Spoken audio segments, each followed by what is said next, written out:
Good evening and welcome. My name is Jerry Story. My colleagues are Josh Dean and Jamie Hines. Colleen Parker is on her way, and the chair, Gary Von Stenge, is on the phone presently. Call to order this regularly scheduled Select Board meeting of January 23rd, 2018. I would like to hear discussion of number 2, consider approval of the agenda. Is there a motion? So moved. Second? Discussion? Discussion. I'd like to clarify agenda item 5, that discussion on some of the, this is sort of an all-inclusive issue considering the wording for town meeting and accompanying resolutions. And I know that discussion on some of these items for the town meeting wording will occur separately. So I'd like to make a motion that separate votes be taken on ballot questions 5, 6, and 7, which are the budget, the open space fund, and the regional dispatch, and they would be voted on separately rather than voting on once for the whole thing. And I'm not sure this either is included in the separate motion or.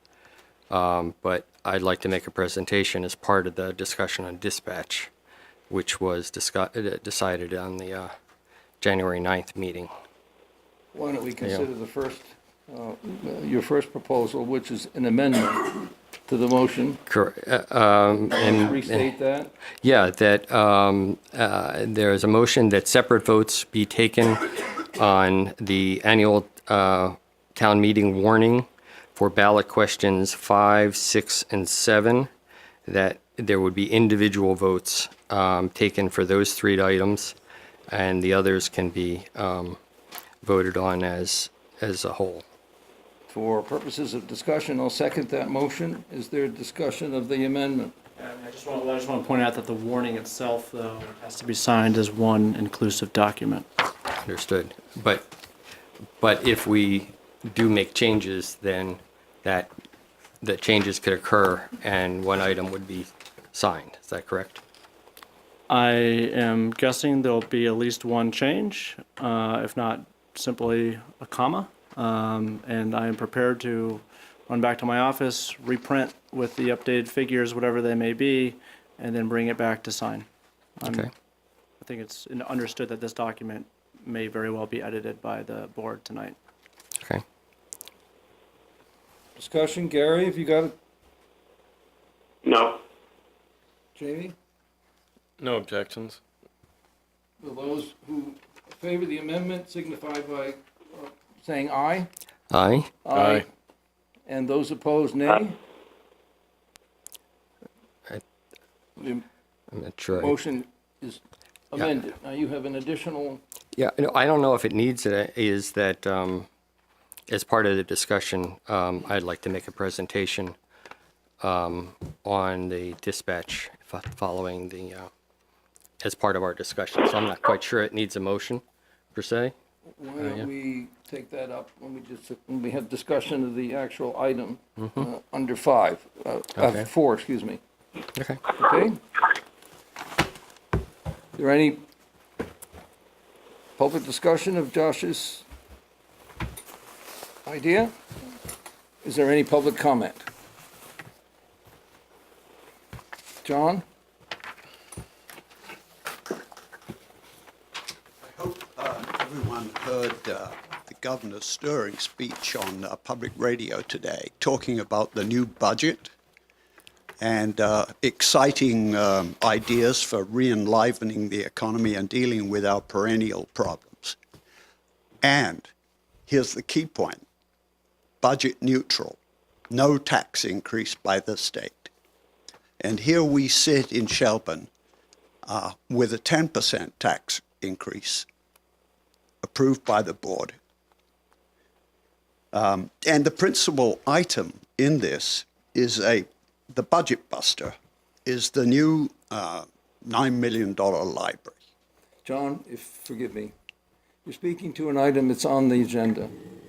We will take up the budget in item 5. In And that case, I'll pick up where I if you'd left so off. indulge In us, due course. could we Thank you. continue that at that point?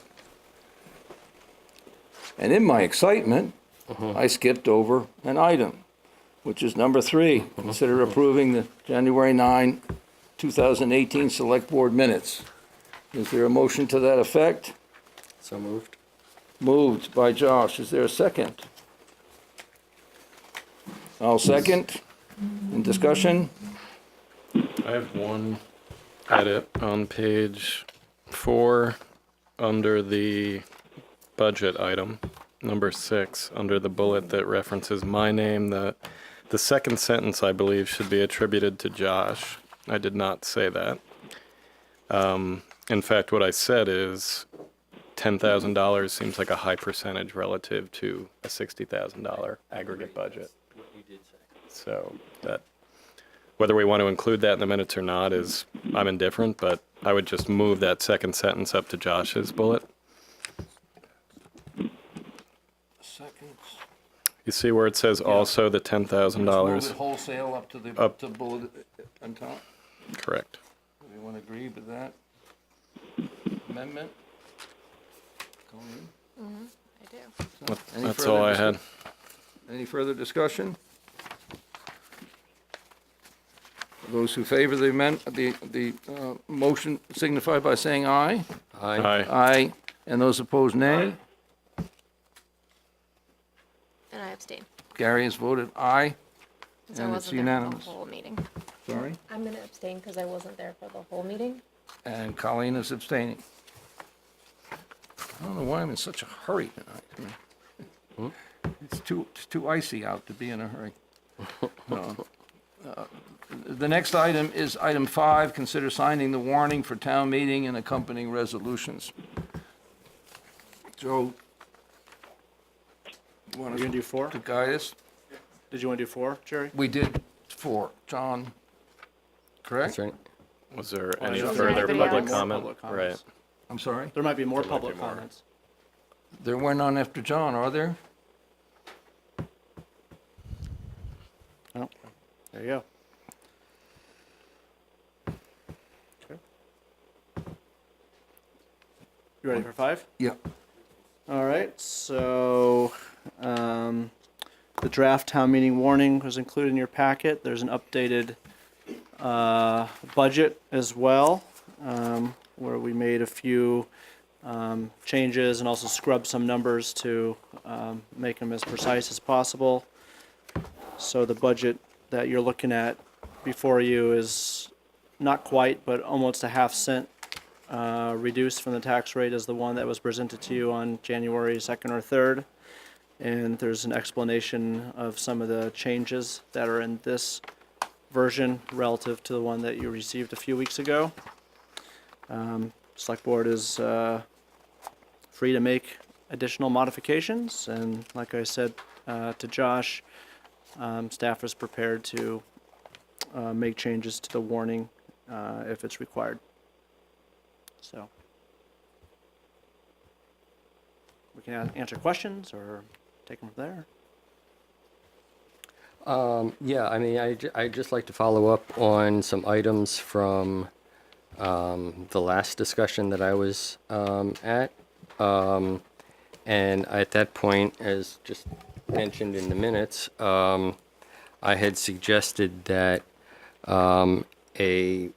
since there is an outstanding request for the Ethics Committee to for a $10,000, that be added as a line item as part of the existing budget, so it wouldn't add to the budget. I understand that you had a discussion with the Ethics Committee about an agreement that would allow for funds to be accessed by the Ethics Committee, but at the moment that will be discussed at tomorrow's ethics meeting. So given that we have to vote on the budget tonight, unless there is some mechanism to ensure that Ethics Committee funding would be available, I would like to reinstate the request that a designated amount of money be allocated to the Ethics Committee as part of the existing legal budget. If the Ethics Committee withdraws their request as a result of tomorrow, then that's fine. I just don't know how to deal with this temporal issue. So I would appreciate any other So my comments sense on is that. that the Ethics Committee has withdrawn their request. I've been working with them over the last few weeks to talk about how to best deal with that. As Josh stated, they've kind of withdrawn it, but they're trying to work with me on how to best figure out how the mechanism might work in the future. I feel like it's been stated on both sides by the Ethics Committee, not that we're on different sides, but that we are working in good faith and with goodwill and with a mutual desire to find a solution. So with that, I think that taking that off the table makes sense. And that was what they've signified too. That certainly doesn't mean that funds wouldn't be accessible. That's a lot different than having a single line item. I'd also like to point out that there are other quasi-judicial boards who, like the DRB, probably have more of an argument to have regular funds available to them. And the DRB does not have a specific line. Now, that doesn't mean that the DRB is not going to get some outside counsel if that would be required or something like that. I really don't think it's necessary in this budget to have that individual line item. And I'm perfectly happy with that if there's a sense of the board that that pending, a satisfactory agreement with the Ethics Committee, that's fine with me. I just want to make sure that we don't end up in a similar situation that we have in the past. So I'm just bringing it up for discussion. I'm happy to recognize the ongoing negotiations on that. So if everyone feels that there isn't a need for a designated fund pending that outcome, it's fine with me. I'm comfortable with it. I think it's a fair point. It would be a bit awkward to just have one sub item while we have other committees in a quasi-judicial capacity that are allocated legal funds, right? So we'd have Right. to probably do more work to That's develop what those specific allocations are. If I'm not sure that's necessary at this juncture. I don't think so. Yeah. And I don't think it should be the expectations that somehow tomorrow the solution will be etched in stone. I think Right. that, and again, I wouldn't even call it negotiations, but the discussions have been, let's just find a way to make it, whether it's amending the ordinance to make it work. And I think that issue has been cleared up. And I think that would be a great way of addressing the issue. I'm fine with that. Colleen? Yeah, and there's so many needs and pulls for money, and when the chair of the ethics committee, you get to go home now, has verbally stated that there were problems and issues with the ordinance that needed to be corrected, and I feel like that's probably the first step. And if there's discussions that I'm unaware of that happen between the ethics committee and the town manager, and they feel comfortable with the direction that they're going right now, then who am I to intercede? It's fine. Gary, do you want to comment? No. Meaning no to the addition of the request. So you would agree with what is the consensus on the board at the moment as to how it should be handled? I agree Per with Joe's suggestion? With Joe, yes, I'm not in favor of allocating funds to the ethics committee.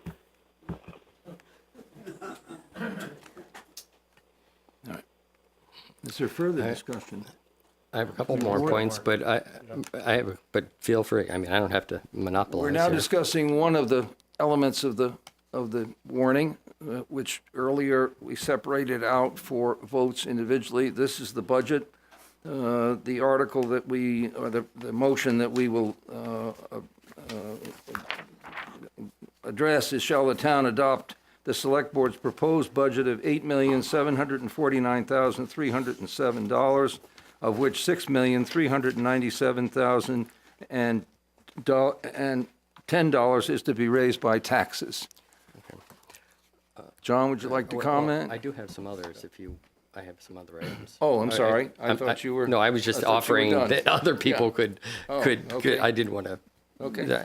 The only other two things is, and Joe has brought it up in his, I think, his session last week, that over the years we've talked about an AV budget that was in the realm of $20,000, $25,000.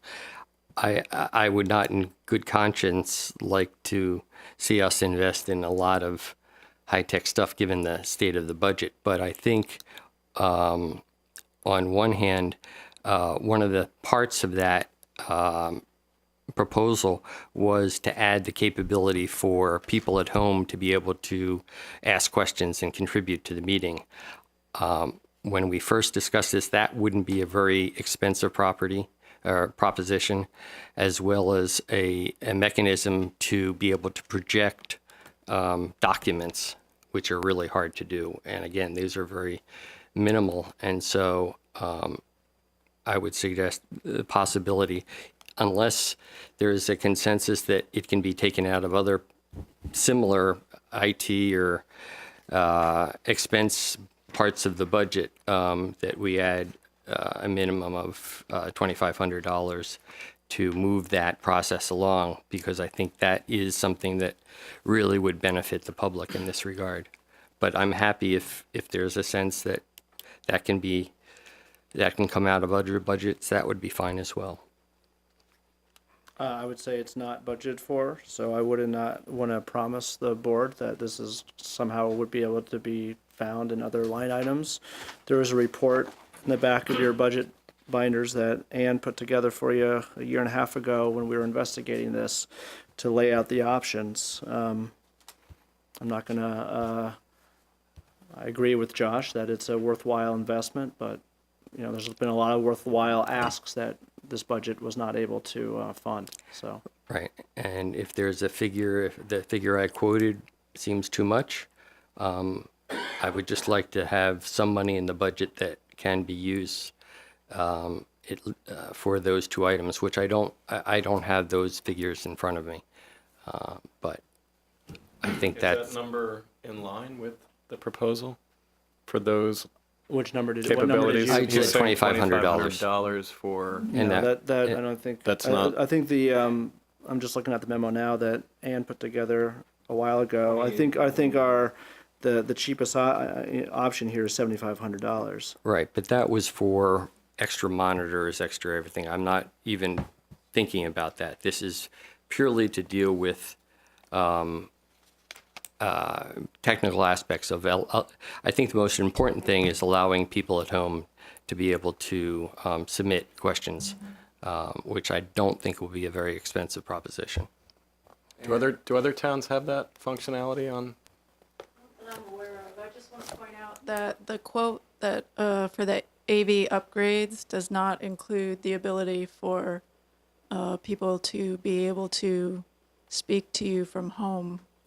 I'm not aware. right. I'm not He's aware how that thinking would of, work. messaging, more of a Right, chat right. type function. That And my discussion with VCAM, and maybe Ken has even any thoughts on this, that it wasn't really a very technical issue. It was more of just getting it together. It seemed like the mechanisms were already in there, but I would just like to put it in as if anything, a placeholder that we can move in that direction.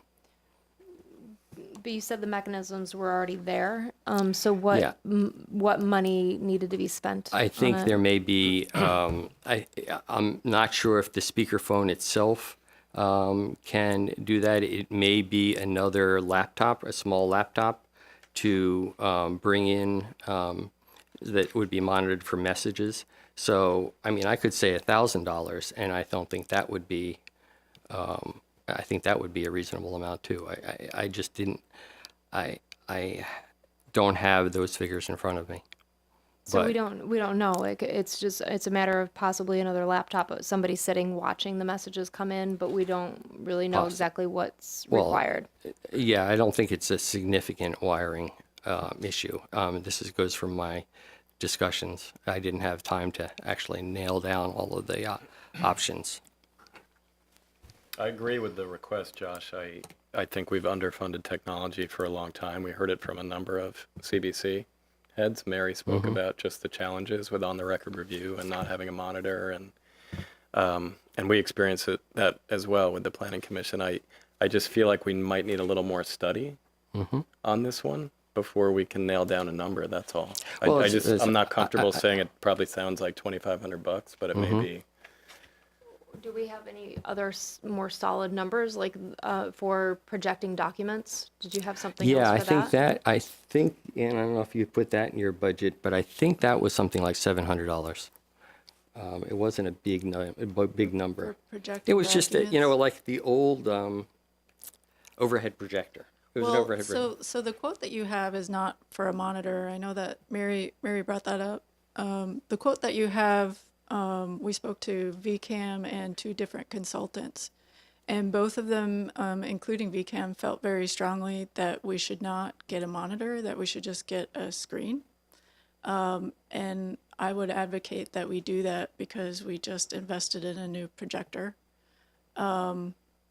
So as far as projecting documents, it would be, you could do a dual screen situation. I think one of the things that was also talked about was what's called, they call it security or confidence monitors. So that something could be projected behind you, behind the board, and you might have 1 or 2 monitors in front of you so that you could see what everybody else is seeing. Because if there's a large crowd in here, them being able to see on this wall is really kind of unrealistic. But when you have that many devices, there has to be a splitter that works with, thank you for nodding, I'm trying to remember the whole thing. There's various other pieces of technology that have to make it work with VCAM to make sure everybody's getting the feed. And that's what brings the price up substantially. Right. And that's what I was trying to avoid, getting into that detail. I think there are a number of things that I know that can be done for a much smaller budget that I think would add to the discussion significantly.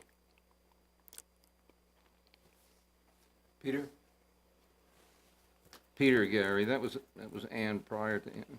I would just point out there is a line item in the budget for $5,000 for select board discretionary expenses, and the kinds of costs you're talking about now would seem to be able to be accommodated there. Yeah, that seems reasonable as well.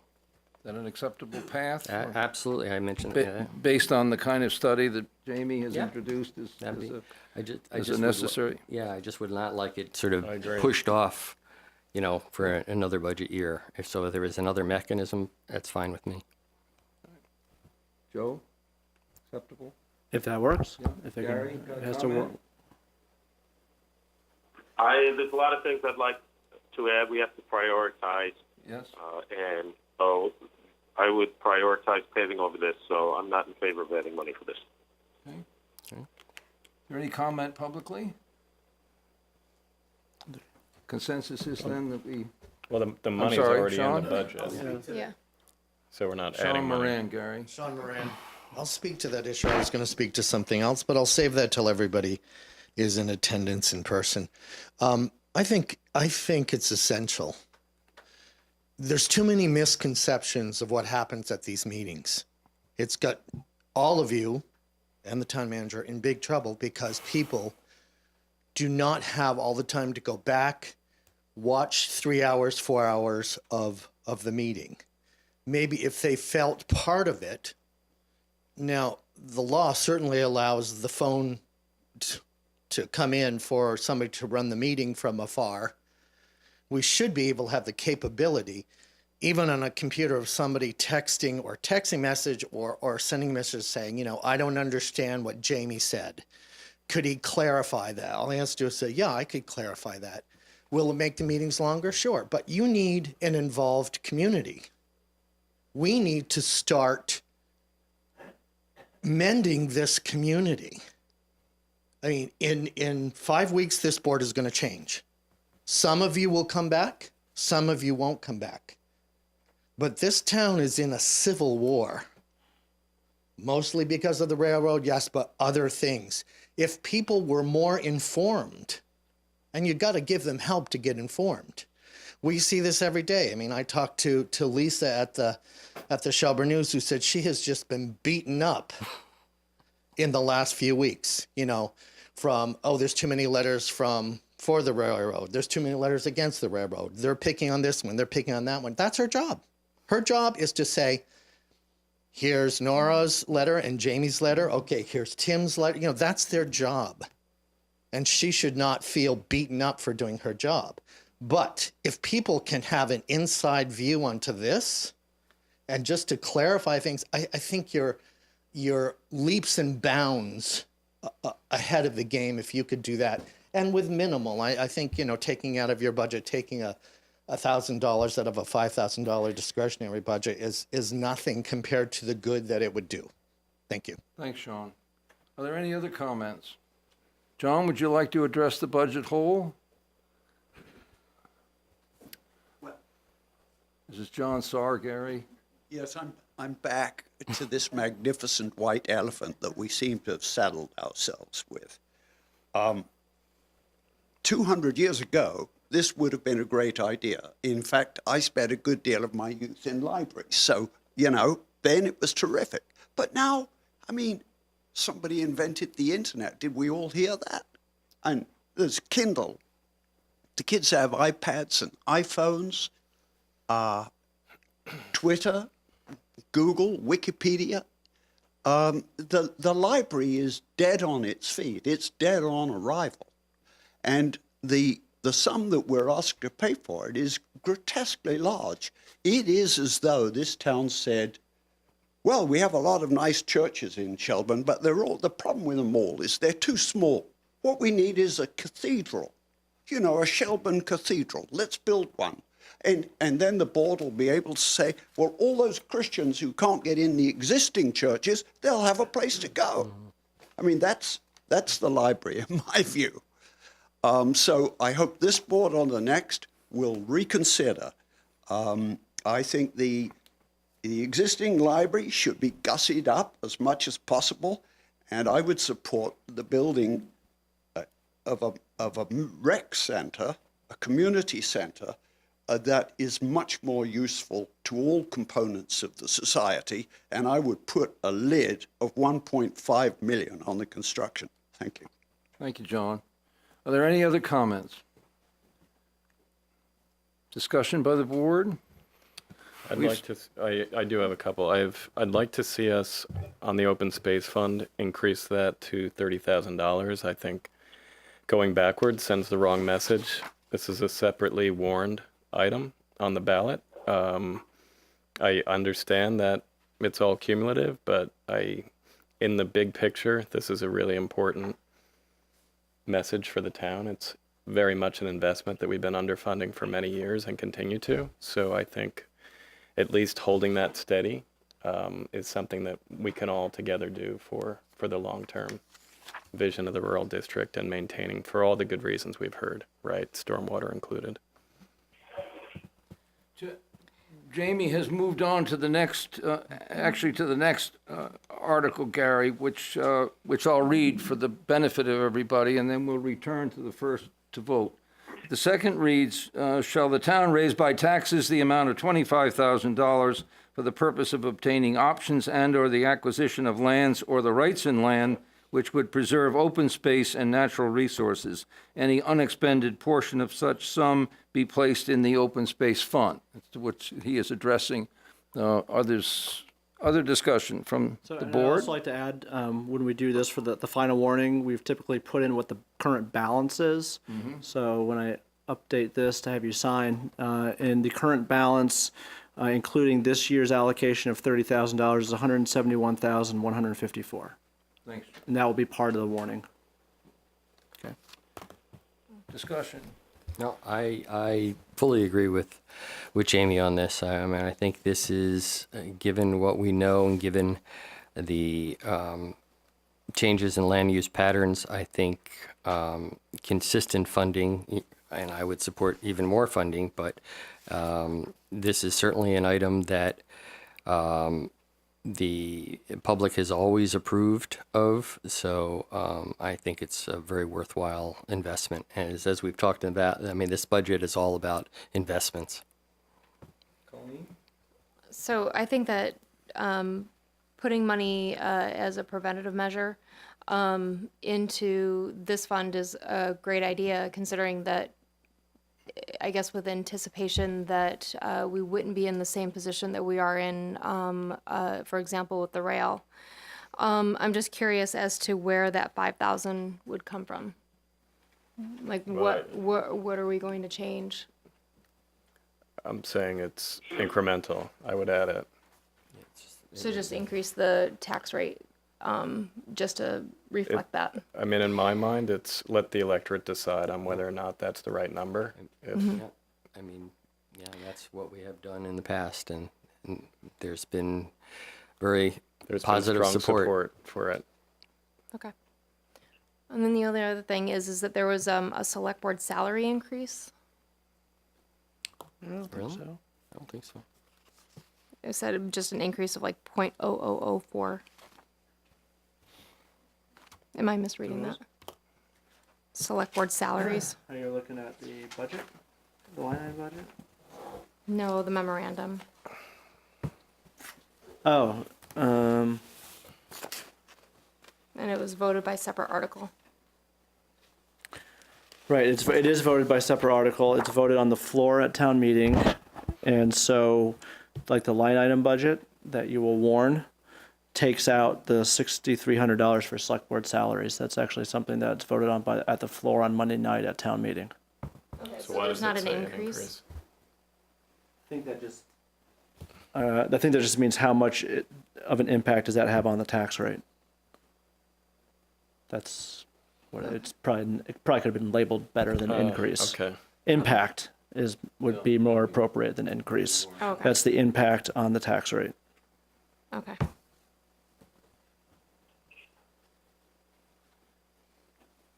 Gail? Ms. Gail Albert Gary.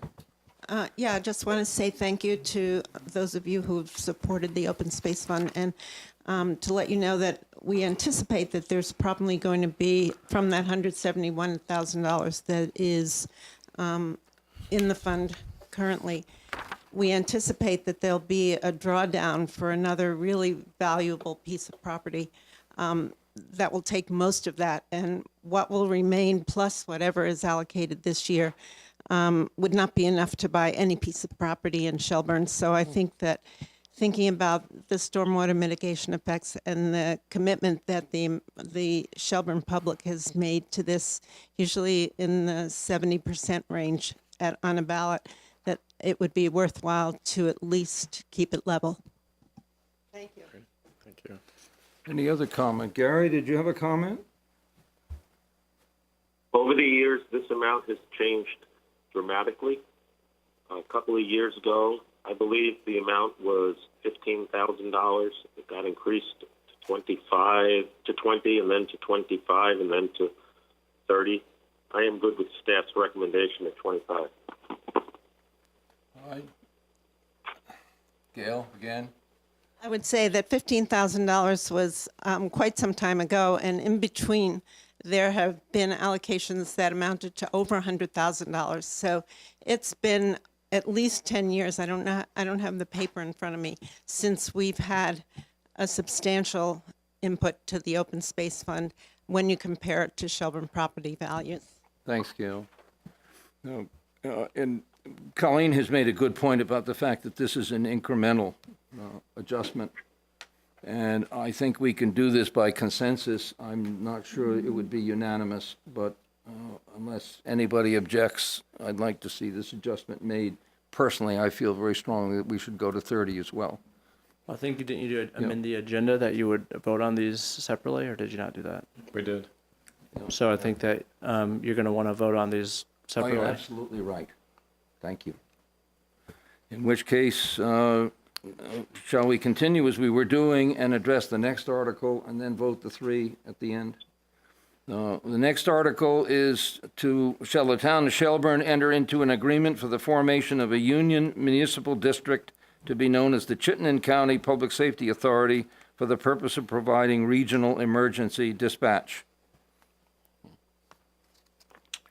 Yeah, if I may, my part of the discussion, there was a nice discussion at the last meeting about this, and I would like to take 10 minutes, if I may, and sort of look at what might be considered the other side of the equation. So if that's okay with everyone. Well, 10 Jerry, minutes is a long time. What? Jerry, I'd like to make a comment before this. One at a time now. Gary? If I heard correctly, Josh wants to talk for 10 minutes here? That was an estimate. I could be shorter. Appreciate it if we could get to the point. Yeah, well, this is the point. And if you just want me to. I don't think, can people hear you at home? You're right. Yeah. Joe, would you like to make a comment? Yeah, This is part of the Just a minute, Josh. I think we're going to have some discussion amongst us. Yeah, I would like to make a comment. I don't have, the fact that there's being a presentation tonight is fine, in one sense. On the other, I guess I do have some concerns. One of which being that in 2 years that I've been working on this, I haven't had a single select board member, including Mr. Dean, come and talk at all with me about this issue. No select board member, I don't believe, including Mr. Dean, has been to any of the public presentations that have been put on over 2 years. Typically, when an individual select board member kind of does a project like this, it's by appointment of the rest of the board. So, for example, Jamie is appointed by the board to investigate and come up with a recommendation on the hillside sewer. Jerry is appointed by the board to mediate a certain, issue. That's how we've been operating. This is kind of a free-for-all where we're supposed to be operating like a team, and I do have a problem with that. This seems like not the way we should be doing business as a board. Well, I think, if you'll remember, I did make this request to you 2 weeks ago. And I think in response, I said that needs to be a determination of the board. And I I've don't just think asked that the the board. board ever had an opportunity prior to now to even know that this was going to be on the floor, or at least as a body. And that's what I really have a problem with. Listen, let's try to assume positive intent, right? He'll keep it concise. I agree it might be unusual procedurally, but it's not unusual to get to a decision point and want to have a conversation about it, right? I mean, it's been a long project, and we're at a point where we do need to make a decision. So I think it's fair to. And again, I want to make it Yeah, clear, I don't have a I think problem as with long the as it's presentation concise happening. and- I just want to make a point that, there's been a way that this board has tried to do some things, and this is just a deviation of that. So on the other side of that, if we're supposed to be making a decision today and you're going to present information that we haven't had any chance at all to digest, we'll be hearing it for the first time, whatever you desire to say, and have it affect a decision that we've been working towards for 2 years. And so, and Jamie, you haven't been on the board as long, but this has been an issue that's been kind of repetitive over the last 2 years. Josh does a great job doing research and coming up with something, but it always seems to be a little bit late to the game, where the information isn't disseminated to the rest of the board so that we can all have whatever look at whatever he's discovered. And we're all supposed to be contributing, but if you don't do it in a timely manner, discussion is one thing, but if you're presenting research and thought and, giving it to us beforehand is definitely appreciated, which I think we've talked about. Right, and if you'll, since you weren't at the January 9th meeting, I provided a lot of the information, the detail that that on this issue, and there was a vote at the January 9th meeting that we would continue the discussion on this. And this is my way of continuing that discussion. I think I have made these kinds of comments in the past, and I think looking at this from a one-sided perspective doesn't give the board all of the information they need to enter into a discussion. I don't see any problem with providing the board the information that might assist in making a decision. It is true that we have basically behaved in the way of that Joe described, that individual members, or sometimes several of them, were tasked with particular research or analysis or initiatives. And that has worked very successfully for us, and all of those tasks were in their own way unanimous or by consensus. I think there's something extraordinary about this circumstance. Before I comment on that, I want to endorse Jamie's point that we should be very economical with our time, a good deal of which we've already spent, unfortunately. I think Colleen's point was well taken, too, that we can remind folks that this issue has been in front of the public for quite a long time. We also have a 6-week period between now and town meeting itself to discuss this, to review the proposal itself. But here's where I come out. I could hardly feel good about not wishing to deny the town the opportunity to vote on this issue, and at the same time deny you the chance to make a presentation. I know how strongly you feel about it, and we're all ears, and go to it. Thank you. And I will try to be as economical as you said. So in fact, I've done this, so it actually is from a more humorous standpoint. And if all of you are familiar with David Letterman and his top 10 lists, I've tried to use that model.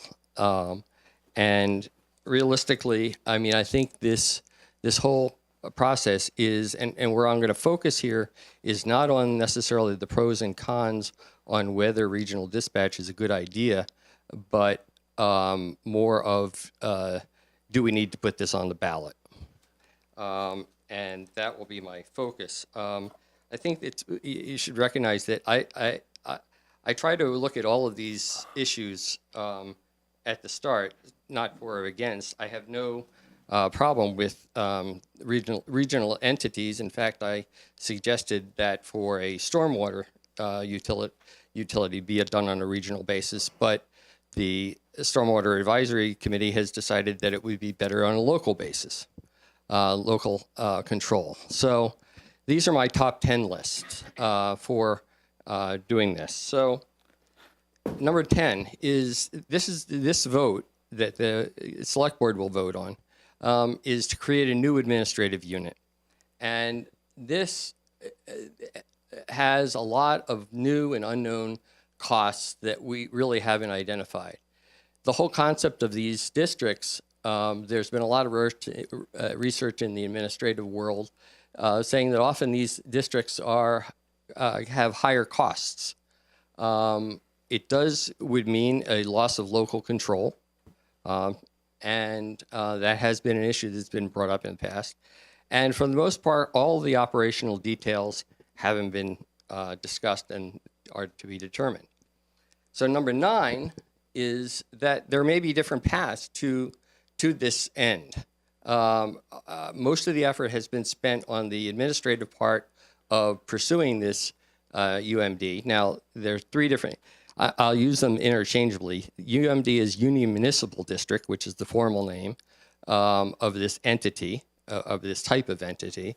Regional Dispatch is another one, abbreviated RD, or the Chittenden County Public Safety Authority is the formal name.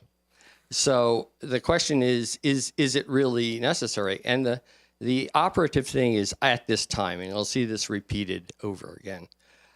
So my question is it better time spent looking at the operational efforts in this effort than actually the organizational aspects? It's how to, how to train the dispatchers, how to determine who's staffing what software and hardware will be used. And probably the bottom line is I haven't been convinced there's a rush that this needs to be created without the details, without the data being available. Number 8 on this slide is the timing may not be right for such a decision. This is from what I've gathered, this is a very complex issue. And the voters will have very little time to understand their choices. Now, the people I've talked to, almost no one I have talked to has any understanding of this issue at all.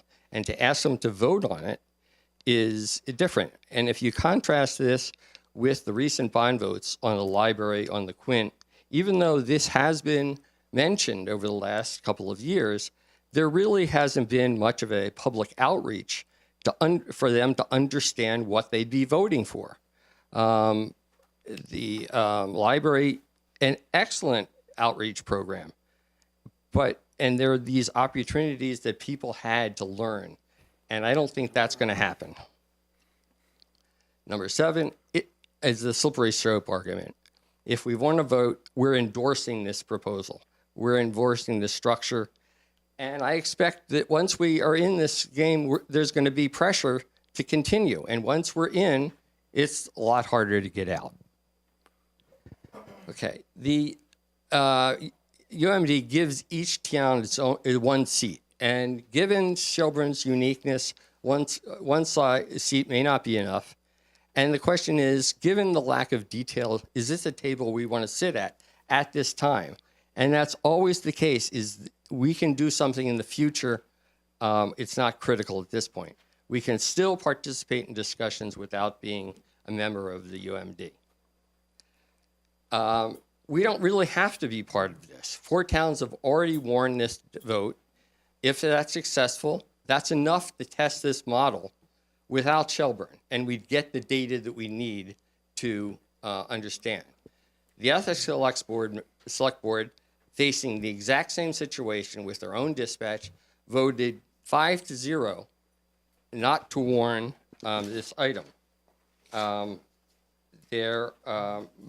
They addressed many unknowns. There's no data to prove the concept per se. It's happened lots of other places in the country, not here. There's a potential loss of local knowledge, loss of direct control. The whole governing body will be a minority in that. And how does this all put together? So their analysis of the exact same situation led to them to not to put this on the ballot, just because of the lack of the detail that's already understood. Okay, but this UMD really does need us. The Shelburne is key to this program because we have created such an effective system. Everybody recognizes that Shelburne Dispatch is very unique. We have the PSAP, the answering point. There's a long road to getting a new PSAP, so that's a very attractive thing. We have municipal contracts that could be brought to this, and we have very highly trained 911 dispatchers. No other unit has 911 dispatchers.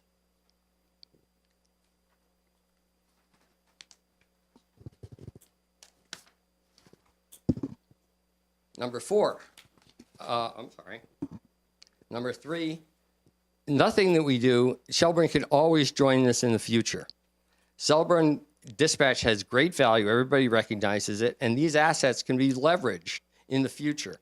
So even if we don't join this now, that doesn't mean that we wouldn't have the ability to join it in the future. But the select board now can vote now to retain local control. Number 2 is even the Shelburne dispatchers aren't sold on this UMD process at this time. They don't discount the idea, but in the development of this process, the dispatchers have been minimally involved in putting it all together. And they're the people on the ground who really have the knowledge. This has been an administrative project, not an operational one. And what would the impact be on Shelburne Dispatch and the dispatchers themselves? The dispatchers are interested in providing the best service to Shelburne and to the people who contract with them. Right now, Shelburne 911 callers already get the fastest response. That may not be the case in the future. And as you're all waiting for number 10, is this really in the best interest of Shelburne at this time? There are too many unknowns. There's a whole lot of lack of details, lack of data. Nobody said, Joe has said, many people have said, the system isn't broken. Yes, there could be improvements, but for Shelburne, the rest of the county may gain, but Shelburne may lose. And what would this add to our future tax burden? We don't have any of that information to make a decision on. And so, in summary, the reality is that yes, there may be some positives to this, but given the lack of time there will be for people to really understand what's at stake here in the next 5 weeks to make a educated decision, I think would be a mistake. Essex does not have 911 PSAP dispatchers, and they still voted to vote no. Shelburne Dispatch is something really unique, and I think that's something we need to really value before we move on to something else. And so if you want more information, I'm indebted to Irene Wemmer, who has done a lot of research and information on this, and this website gives both sides of the story in a pretty easy to understand manner. So thank you. Thank you, Josh. Is there other discussion from the board? Gary, you were kind of...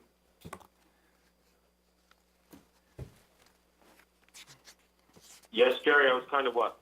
Well, unfortunately, you couldn't read what he projected on the wall, so we realized No, but I heard the lengthy talk. I'm in favor Okay. of putting it on the ballot. Okay. Jamie?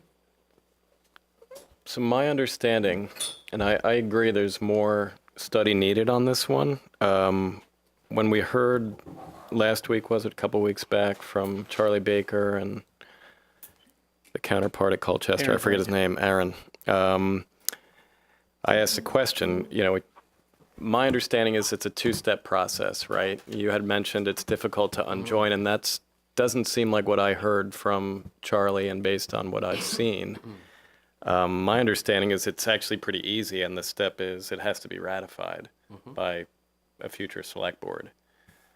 So that gave me some comfort that there's adequate time to continue public outreach, to continue to better understand these issues, which I think you've raised some pretty valid points that need more study. The safety piece for me is important. I mean, I think, when I thought about it, if you live in a bubble and never leave this town, why would you ever change what's happening here? But that's not the reality for 99.9% of the people, right? And the data that I saw seemed to suggest that the response time will improve on a regional basis. So we're in our cars, you get in an accident, and you want the fastest response possible. So at the end of the day, I feel like I'd prefer to put this out to the public to vote on. I agree the time's a bit compressed, but there will be more time to evaluate this publicly and with a future select board. And I hope the town's committed to the same level of outreach that we did with the library. If I just may respond, I mean, I think the whole idea of response time is something that is a ping pong ball. I think from my discussions with dispatchers, I mean, one of the important things depends on who's on the other end of the phone. And so these figures of 70 seconds, 140 seconds are really averages and they're relative. And so the argument about being somewhere else in the county, it really is a subjective one. The data is contrived.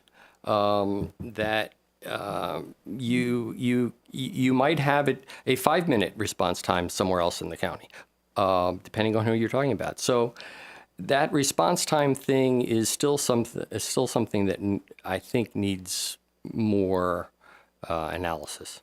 How about we let the rest of the board make their comments, Josh, rather Okay. than respond to them, fine. and then we'll hear from the public. Colleen? So in one of the discussions that we had a few months ago about this, there was a pretty lengthy description of exactly what you just talked about response times. And I didn't get the sense at all that anything was contrived. In fact, they had pretty hard objective numbers to support their claims that this would actually be safer. And like I said at the meeting 2 meetings ago, I initially had quite a few doubts about regionalizing this based on some stories in the media about, a dispatcher being in another town and then there's 2 streets by the same name and et cetera. But in the 2 years that we have been discussing this, I've been reassured that this is actually the safer route, and not just for us while we're in Shelburne, but while we're everywhere else in the state.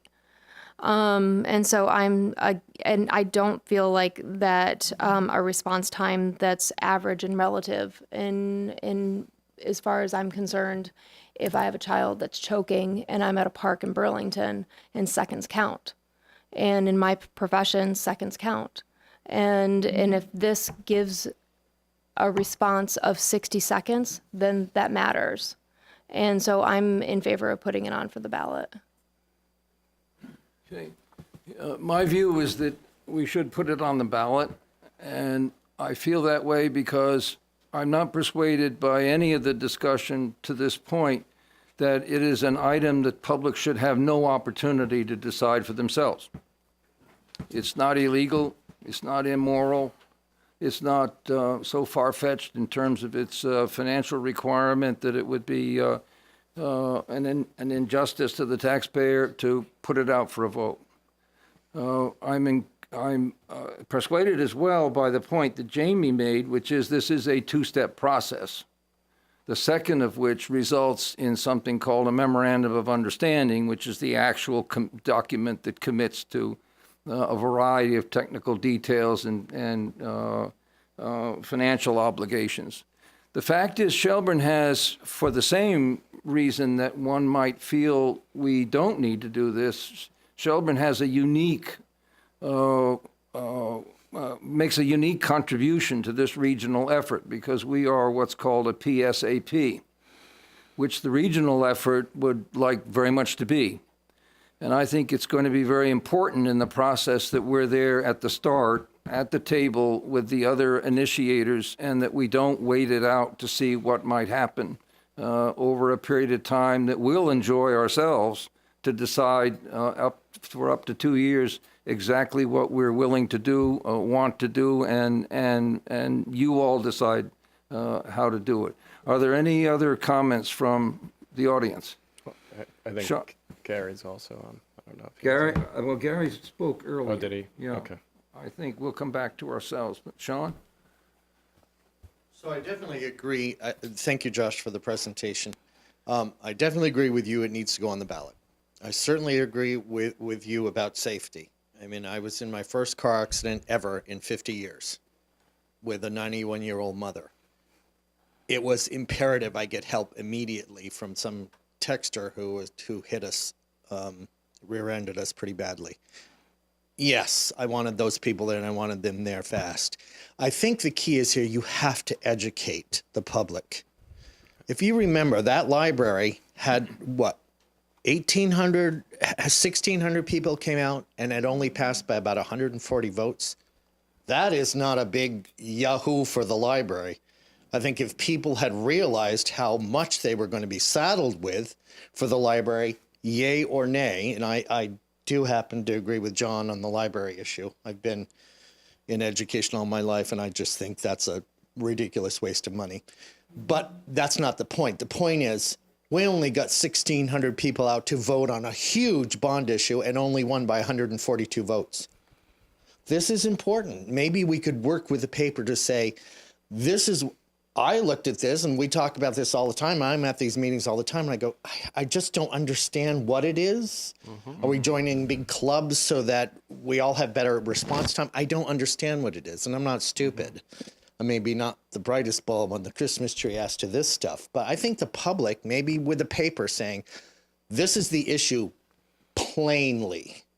These are the pros, these are the cons, like they do with anything. You know, here's the good things about this candidate, here's the bad things.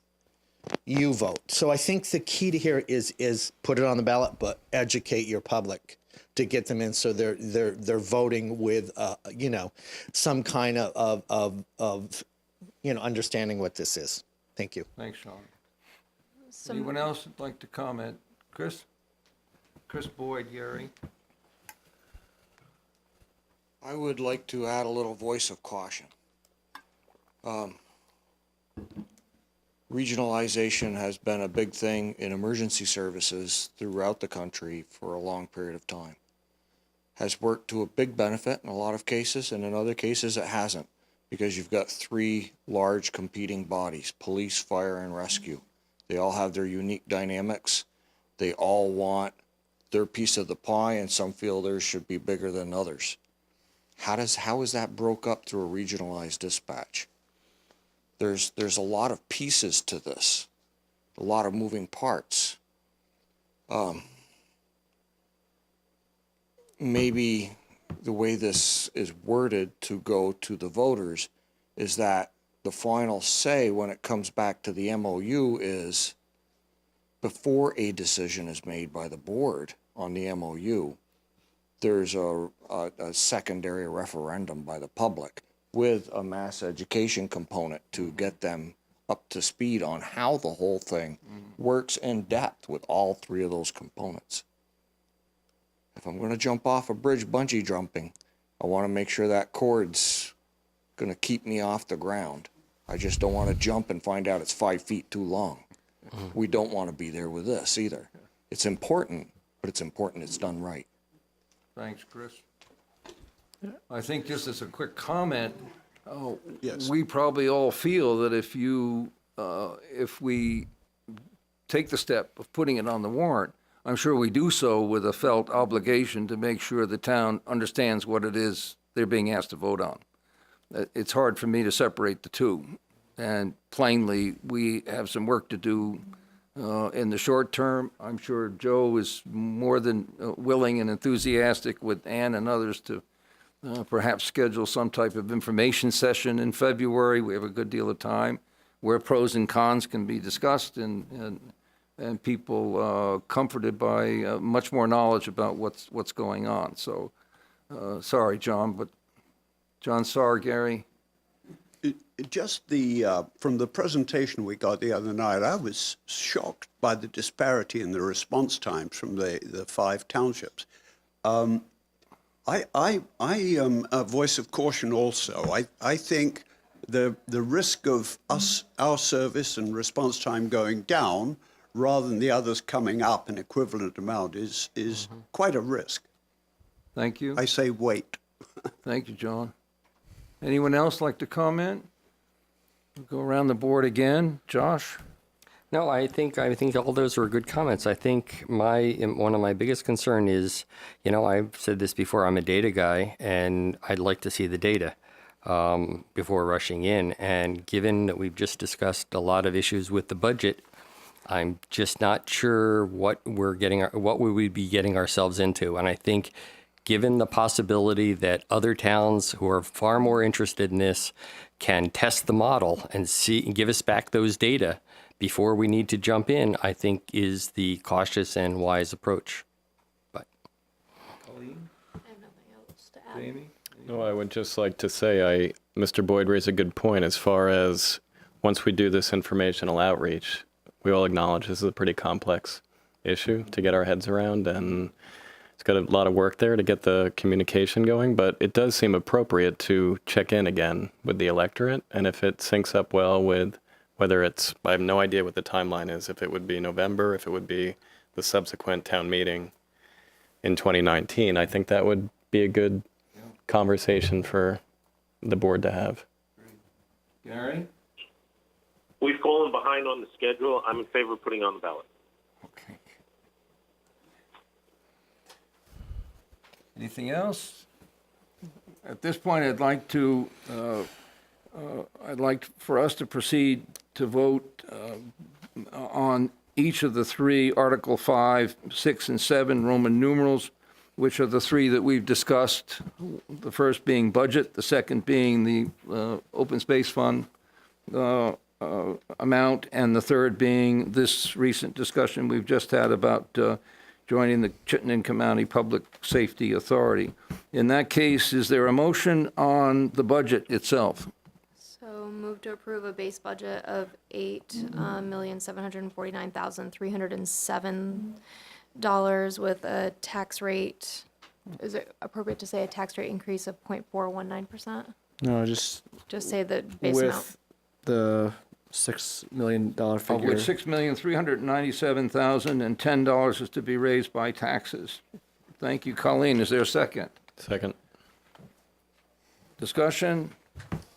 All those in favor signify please by saying aye. Aye. Aye. Aye. Gary, that's unanimous? Aye. Aye. Yes, thank you. That's a unanimous vote.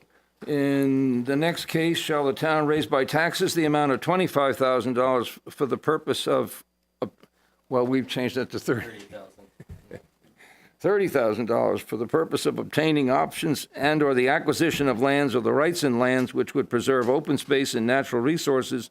Any unexpended portion of such sum be placed in the open space fund.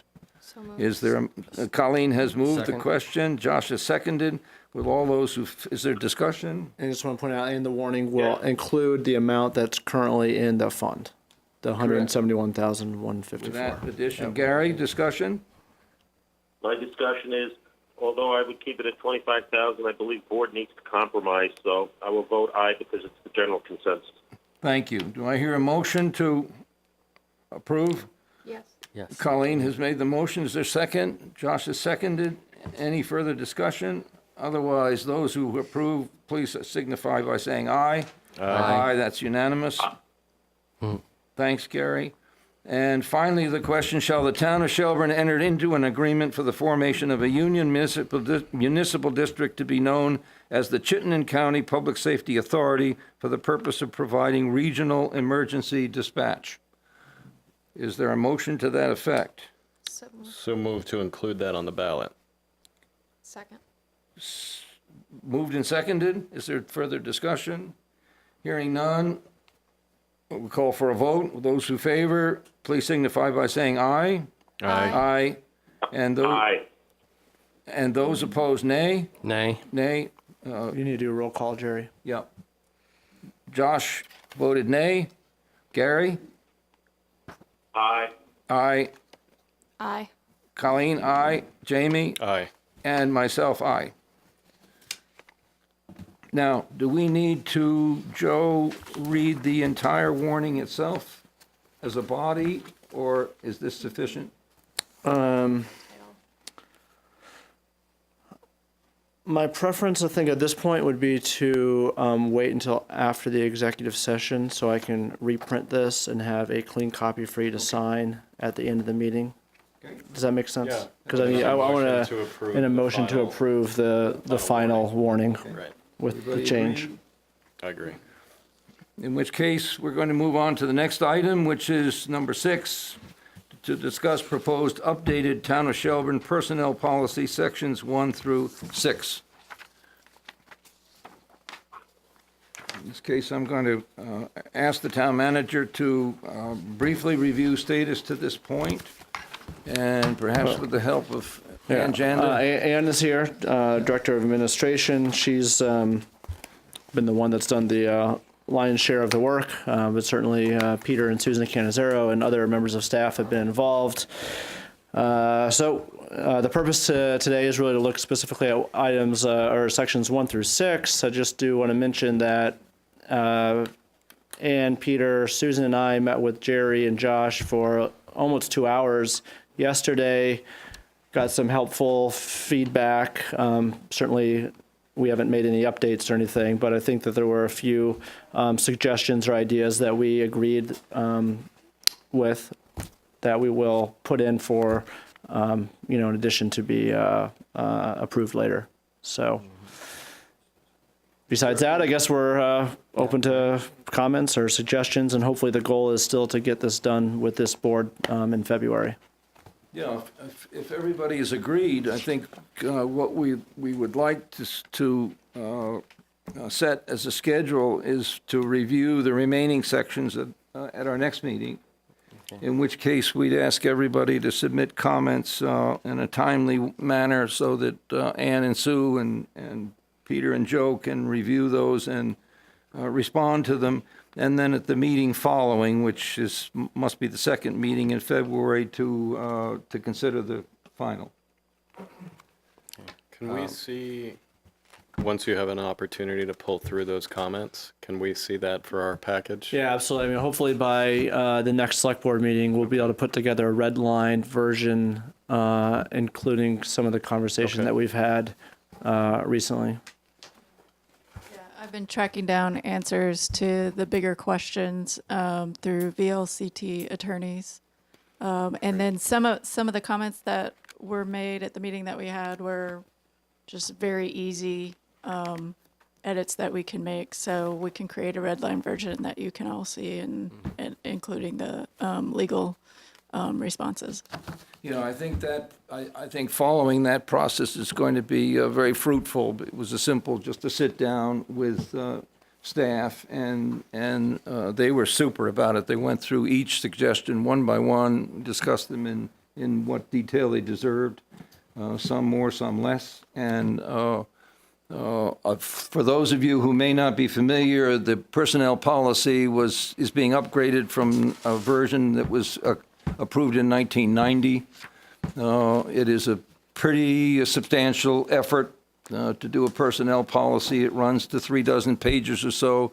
There's been a collaboration, obvious, very successful collaboration among staff that Joe has organized, and certainly Ann, Sue, and Peter have been very critical contributors to it. As well, they've had outside consultant advice, which is necessary in this day and age in terms of labor law provisions. And the resulting product is a draft of now approximately 40 pages. And that's what we're discussing. We're partway through. These sections are roughly half. So we look forward to next meeting when we can deal with the second half. Do you want a red line version for your next meeting of what we worked on to date, or do you want that all together after all the comments come in?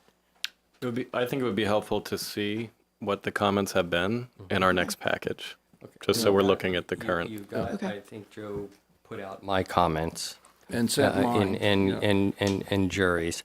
I'd just like to comment on the meeting we had yesterday, which I thought was pretty positive. Just in summary, my comments, we didn't have a chance to go through all of them, but I think my concerns in general were more with the tenor of the document and some of the vagueness, and so I've been invited to suggest some rewording of some of these, and hopefully I can get them. I hope we don't have too short of schedule, because I don't have infinite amount of time to do that. But I will, since I've already put together 4 pages of comments, I will try to do my best to get those, get that wording, actually. Well, I'll encourage you, because even though I'm deferring to Joe, my sense is that the effort involved in a red line is such that we should subject ourselves to some kind of timeline, so that you have the benefit of time that we shouldn't have being late. So, and if I can get speaking for myself, but I'll defer to Joe in terms of by when we should have them in. And I think that we are going to hopefully get some suggested for actual language from Josh. Other things, I think that we got the general gist of the comments, and we'll probably make the suggested language changes on our own. But, as soon as possible, I would say by next, like Wednesday at the latest, if we're going to have a fighting shot of having a red line version ready for you for February 13th. Next Wednesday. It can't be too long. Gary? Oh, sorry. Comments by next Wednesday. Yes. So including my revisions? Yes. That's not easy. Well, nobody said you joined it because it was easy. I just just as an aside, and I'm sorry if I'm interrupting, but we also went through the social media policy, and we haven't gotten any feedback on. I mean, that was sort of put off to the side. Is that going to remain off to the side, or where does that stand? I would think our priority, Joe, would be personnel, wouldn't it? And then we have we have a tax abatement, we have several others that perhaps when we get into February, we have time to deal with. Well, I think so. Yeah. I mean, I think our ideal would be that the board would be able to get through the whole thing. Yeah. Again, I want to be, when I say this, I don't want to say, well, it doesn't matter, just adopt it. But I just want to remember, these are policies. It's not an ordinance that has a little bit more of a kind of prescribed process to amend them. We shouldn't adopt something just to hurry up and do it, realizing, well, we can amend it later. But at the same time, I think we need to recognize that it is a little bit of a living, breathing document, and there are opportune times to, change it as time goes by. Sounds suitable, Gary? Yeah, I'm just concerned about certain select board members getting into too much minutia, not recognizing that this document primarily for the town manager, and that the town attorney has already vetted it. Right. So I would just like to propose that if we're going to prioritize, and I would suggest it because it's just so much. There's three documents that need to be approved. I would just suggest that we prioritize the personnel policy because it's the most complex, and we are really behind right now with our current policy in terms of federal and state law. We're not in compliance. So I think that would be the first step, and then getting to the social media policy and a more upgraded version of drug and alcohol testing for CMV drivers would be the next. I agree, Ann. I think that makes sense. Joe? Yes. Jamie? Colleen? Agree. Yeah. Agreed. Josh? I think we're all agreed on that. Any discussion in the public of? It's hard for us, we don't have these in front of us, so it's hard No, for us I know. to say, oh, these policies are course. great. They are available, I mean, available online. That was, okay. The whole policies, the current policy and the proposed policy are both available online. I will give up my job during the day to make sure that I read those all. But, I think the chair, for once I agree with, was right in saying this is really in the the pocket of Joe and Correct. Ann, and Yeah. that you're kind of peripheral to it as long as your town attorney has looked it over. Well, we're peripheral to it only in the sense that we haven't submitted comments yet. We're actually very, very integral to it because it's the policy of a sort that we're here for. Would your comments supersede what legal has told them? Might make a good argument in a couple of Okay. cases, but I wouldn't bet on the outcome, no. Just don't. But go there in are, front of Sean, some Sessions very for good that, yeah. questions that everybody. No, I agree. I you wasn't know. trying to belittle your participation. I Well, was probably trying to well, please lessen don't. stuff on your plate. Yeah. Well, please don't, because it's maybe one of the more important policies this board will develop and approve, in fact. Personnel Yeah. policies? I would say. Really? Pretty important. Okay. That's been my experience on other boards as well. Okay. Pretty key piece of business, yeah. Okay, Joe. So then it's off your plate. There they go. There. You're welcome. You can thank me. He's going to sign you up. He's going to sign you up as an agent or something. Well, just add to that this whole process started with the VLCT model policy, and the first thing they say is it's very important to get the select board involved and to have it be a very open public process. So we're doing that, and I'm really glad that we've had the meetings, and we also went the extra step of getting it out to staff for a 2-week comment period. So we've collected a lot of feedback from staff as well. So I feel like when this is done, hopefully everybody will feel that they've had a chance to have input. Yeah, it's been pretty wondrous. I should have added that they also had staff review. I mean, it's pretty comprehensive community effort. It's really neat. Any further discussion? If not, we'll go on to item 8, which is, item 7, which is to consider approving the town of Shelburne's application for an ecosystem restoration grant to develop a stormwater utility. Okay, And is going to address this, Gary. Thank you. We were delighted to find out that the ecosystem restoration grants that are really geared towards construction projects, capital projects, the state is really hungry for towns like us who are MS4 designated to be shovel ready and getting going, but we can't really be there until we have some sort of mechanism to pay for those projects. So we gave feedback. Tom DePietro, our consultant in South Burlington, was really very helpful in giving feedback to the grant creators that we need to be able to have some money for administrative needs. And so they did make the change, and we have been speaking with the higher-ups at the state regarding how to fill out this form that wasn't really meant to be filled out for this reason, and we've gotten good feedback that they are very interested in this application. I realize we put it together very quickly because we just found out about it. So I realize we need to match up the numbers on the cover page with the final number we came up with on the budget sheet. But it is due at the end of the month. It also requires the select board to sign a letter of support. The Stormwater Advisory Committee already has a letter of support in the memo that they sent to you, and we'll be waiting for a letter of support from South Burlington as well to go along with this. But it's around $50,000, the grant amount. Discussion on the part of. I guess given that we're in budget mode, since this has a $25,000 match, where does that come from? Oh, I should ask you. So some of it comes from staff time. We calculated the cost of staff time. These other items that we've included in here are already budgeted for, like Tom's time. And we're delighted that this is going to pay for some of Tom's consultant time. One of the other big ticket items on here is outreach.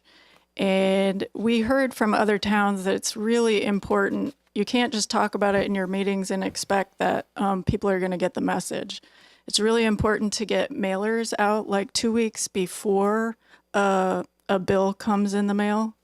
And that's going to be expensive because we're going to have to send it to every resident, not just registered voters. We'll have to send it to every resident and every business in Shelburne and nonprofit, because they will all be receiving, if we get to the point where we create a fee, they'll all be receiving a bill.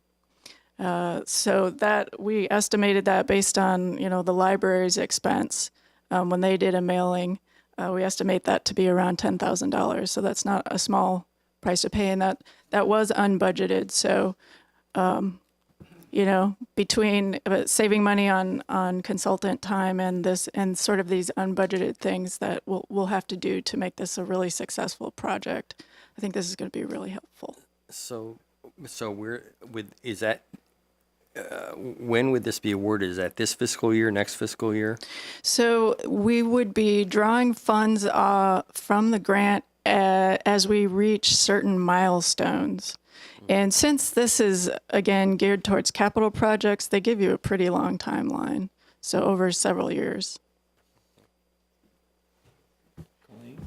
Just thank you so much for putting the work in and discovering this. I'm just curious, we talk about trying to apply for or find and apply for grants specifically for stormwater. How did this one, how did that come about? How did we find out about it? Yeah, and is there, something that can be done, whether it's committing more staff time to specifically looking for this? How can we make sure that we're not missing other opportunities?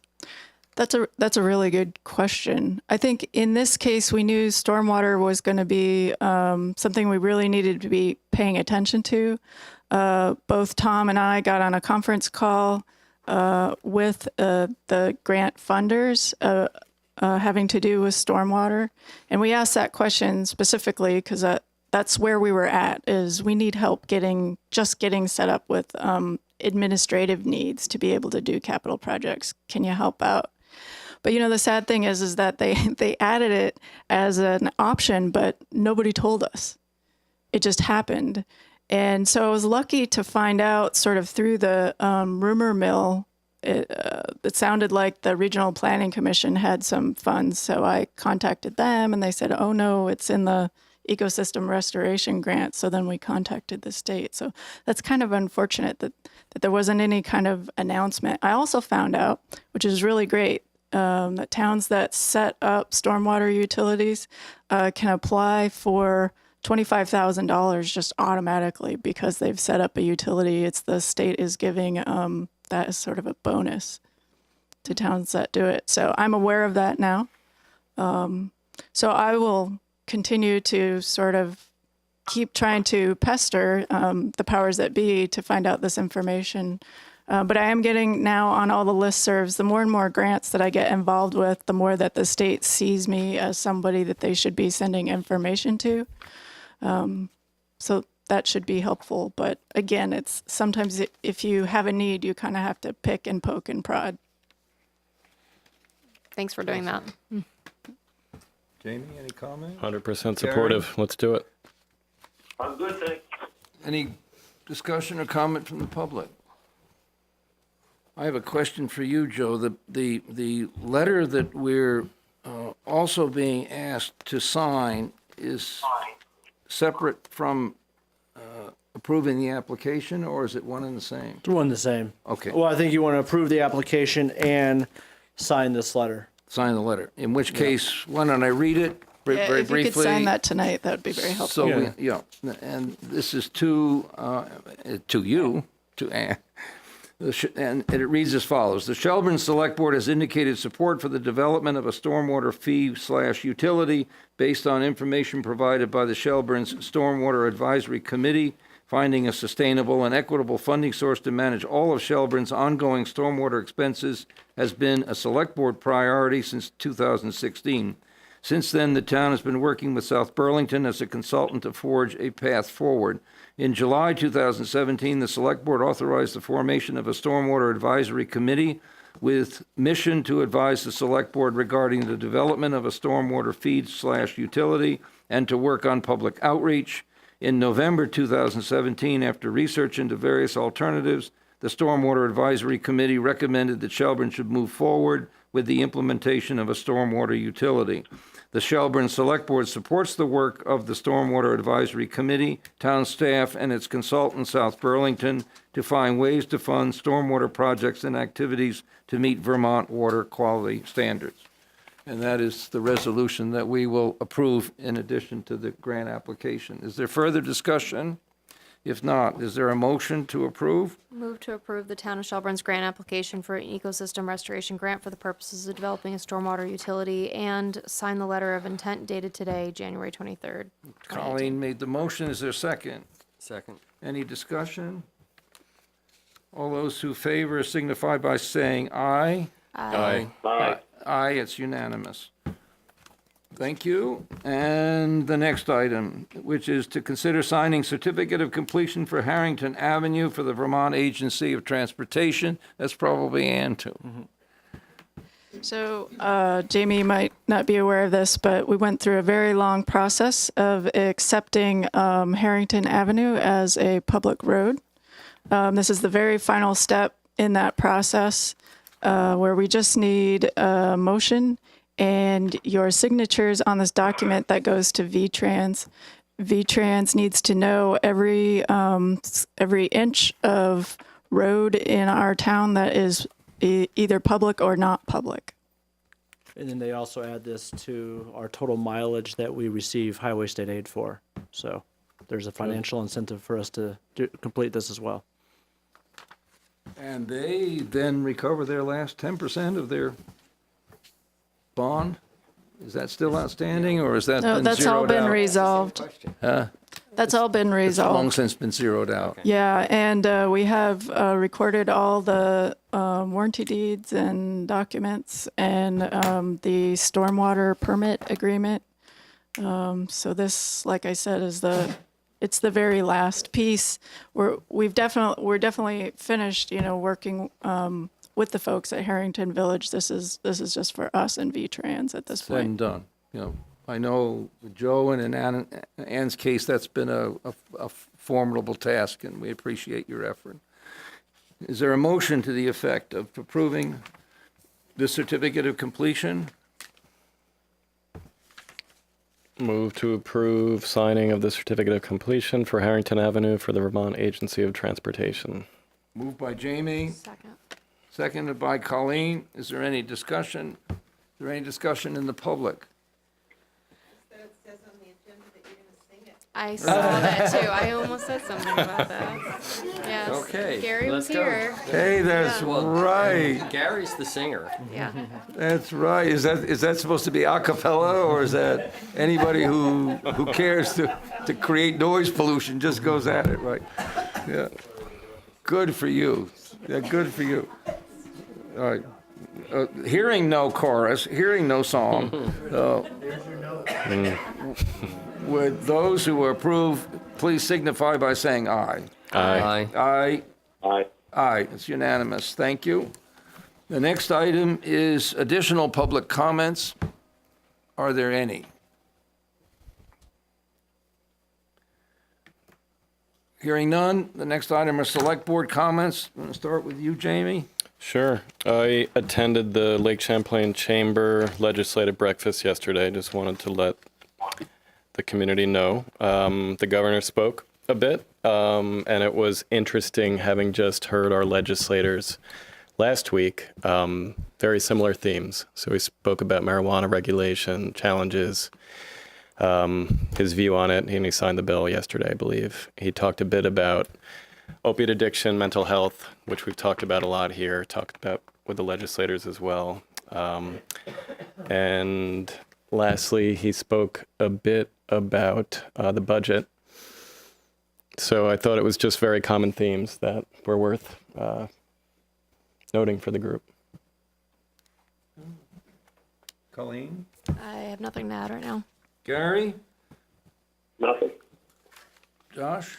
Yeah, just something that I forgot to mention when we did the minutes is I was just astounded at the impressive job that our recording secretary did with the minutes, which, especially for our last portion, it helped me understand what happened. So I really want to thank her for her efforts on that. Agreed. My comment is to thank you once again for coming. It's been a long month. In January, we're practically like friends and family here at this point. For some of us, it's been 4 weeks in a row, but we thank you for your participation, for what we learned from you, for your guidance and inspiration. And although February will slow down a bit, we'll remember this month fondly. Is that what? For many other reasons. In which case, Joe is up. Yeah, the only thing I Town want manager report. to say is to encourage folks to nominate their friends and neighbors and colleagues for the Colleen Haig Public Service Award. I think maybe equally as kind of nice as giving that award to someone is simply seeing some of the public nominations that speak highly of people in the community, many of whom I think do it very under the radar, don't necessarily get the recognition they deserve. So I certainly encourage folks to make those nominations public if you feel comfortable, and it's a nice way to have some positive energy in the community and recognize many people who certainly don't do it for the glory, but because it's something that they care deeply about. So I just want to encourage folks to make those nominations and see how that goes. The next item is to consider entering executive sessions under the provisions of Vermont statutes annotated 313 to discuss legal strategy in the matter of Vermont Railways, Inc. versus Town of Shelburne as it relates to the possibility of a non-court-ordered mediation session. And I believe, possibly with your guidance, Gary, that we then need to make a motion to the effect of a finding that premature general knowledge as well? Yes. All right. And are those separate motions, or are those one and the same? Can they be? You need to make two motions. Two motions. Jerry. Okay, I and think I the- wrote those in my annotated notes, but I don't remember. All right. In the case of entering executive sessions, is there a motion to that effect? So move that premature general knowledge of the town's litigation strategy in the matter of Vermont Railways Incorporated versus Town of Shelburne related to the possibility of a non-court ordered mediation between the two parties. Would put the town at a substantial disadvantage. Yeah, would put Sorry. the town at substantial. I was like, there's something about disadvantage there. Yeah, I didn't Yeah. complete that sentence. okay. As a second? So Sorry. this is a two-part motion. The first motion is to make a specific finding that premature general public knowledge would clearly place the public body or a person involved at a substantial disadvantage in regard to the railroad litigation. That's the first motion. Thank you, Gary. Yes. Colleen's actually made that, but thank you. Yeah, I made that one with Jamie's help. I didn't quite hear that. Yeah, No, that's sorry. okay. We're made and seconded. Is there discussion? Those who approve, please signify by saying aye. Aye. Aye. There Aye, should be a recusal here. I'm sorry, Gary, missed it. There should first be a recusal. Yes, well, we're just completing the vote. With your vote, you were aye, I'm sure. There was supposed to be a recusal before a vote. Your I recusal recuse. before a vote. Okay, I've recused myself. And the second one is to move to enter executive session. Is there a motion to that effect? Are we inviting the town attorney or is she? No, just, okay. So, move to enter executive session to discuss the town's litigation strategy in the matter of Vermont Railways versus Town of Shelburne related to the possibility of a non-court ordered mediation between the two parties and invite the town manager. Second. Seconded by Jamie. Any discussion? I will recuse myself. Josh recuses himself, and Neither of those were unanimous. I believe you all got to signify independently. I don't know that there was a negative there. There's a recusal and an abstention, but it's not a nay vote. That's true. In any case, be happy to reconsider. I voted aye on the first, and we'll vote aye on the second, Aye. and aye on the first. Jamie?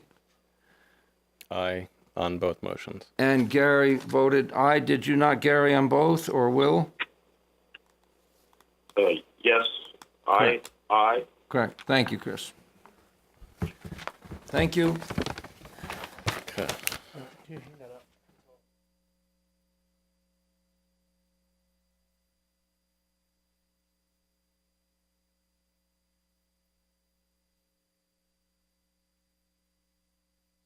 Executive session and resume the general session. So moved. Second. Moved and seconded. Discussion? If not, will those who approve signify by saying aye? Aye. Aye it is. Gary is no longer with us, so that's unanimous. Okay.